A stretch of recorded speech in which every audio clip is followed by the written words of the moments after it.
In this video, we will discuss reporting on parcels.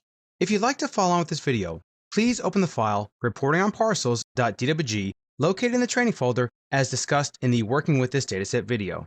Civil 3D provides many tools to reporting your parcels in many different ways. Let's first look at the Prospector tab and look at some of the ways that you can view your parcel information.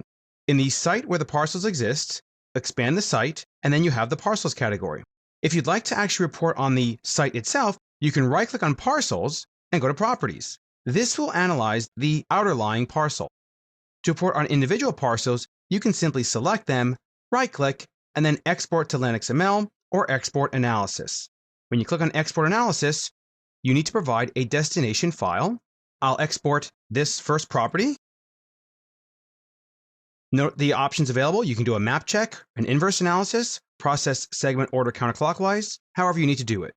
I'll click OK, and then in Notepad, you will get the report. You can then, of course, print this out, copy and paste it somewhere else, and so on. One of the other ways that you can report on parcels is through the toolbox. We'll expand the Reports Manager, and there's a parcel category. There are many kinds of reports that you can do for your parcels. Let's go ahead and just do a simple area report. Activate this by double-clicking it.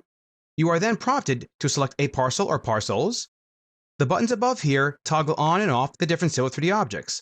I'll simply collapse all my objects, and then I can simply expand the objects I want to report on. So we'll toggle on all my parcels.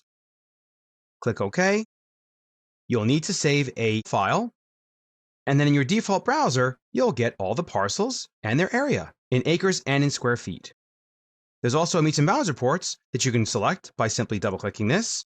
Note that you can also pick from the drawing. So let's go ahead and do that by simply clicking that button. And I'll pick a few parcels here.